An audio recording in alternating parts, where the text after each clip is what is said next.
Customer care சர்வீஸும் நமக்கு அவைலபிளாக இருக்கு. அது என்ன அப்படின்னு பார்த்தீங்கன்னா ப்ரொஃபைல் அப்டேஷனுக்காண்டியும் அக்செப்டன்ஸ் நாம உதவி அனுப்பியிருப்போம்.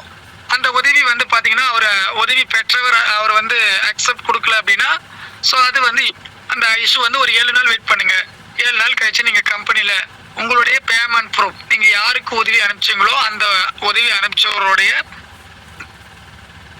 ஜிபே நம்பருக்கு நீங்க பணம் அனுப்பிச்சீங்க இல்லையா, அந்த பேமெண்ட் ஸ்கிரீன்ஷாட்டை எடுத்து அதோடு நீங்க சென்டர் ஐடின்னு சொல்லி நீங்க யாருக்கு உதவி அனுப்பிச்சீங்களோ அவருடைய சென்ட் லிஸ்ட்ல போய் பார்த்தீங்கன்னா உங்களோட ஐடியில அவருடைய சென்ட் லிஸ்ட்ல அவருடைய ஐடி நம்பர் இருக்கும்.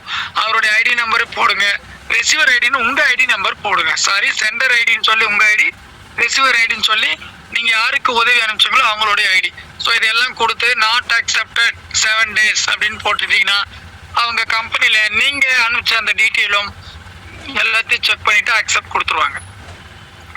ப்ரொஃபைல் அப்டேஷன்ல என்ன நடக்கும் அப்படின்னா உங்களுடைய ஜிபே நம்பர் தவறுதலா போட்டுட்டீங்க ரிஜிஸ்டர் பண்ணும்போது, அல்லது நேம் தவறுதலா ஆயிடுச்சு, போன்பே நம்பர் தவறுதலா ஆயிடுச்சு, அந்த மாதிரி விஷயங்கள், அல்லது போன்பே ஜிபே நம்பர் வேற நம்பருக்கு மாத்தணும் அல்லது வேற நபருக்கு மாத்தணும் அப்படின்னா இந்த ப்ரொஃபைல் அப்டேஷன் அப்படின்ற ஆப்ஷனுக்காண்டி நம்ம கஸ்டமர் சர்வீஸ் அணுகலாம். அதுக்கு ஒரு 200 ரூபாய் சார்ஜ் பண்ண சொல்லுவாங்க. அது அவங்கள நீங்க அணுகும் போது அவங்க அந்த டீட்டெயில் சொல்லுவாங்க. அதை நீங்க கேட்டு தெரிஞ்சுக்கலாம். அடுத்தது பாஸ்வேர்ட் ரிலேட்டட். இந்த பாஸ்வேர்ட் ரிலேட்டட் வந்து பாத்தீங்க அப்படின்னா நீங்க ஃபர்கெட் பாஸ்வேர்டு மறந்துட்டீங்க அப்படின்னா அப்போ சிஸ்டத்துக்களை சொல்லி நீங்க அந்த பாஸ்வேர்டு வாங்கிக்கலாம். அடுத்தது டெக்னிக்கல் கம்ப்ளைண்ட்.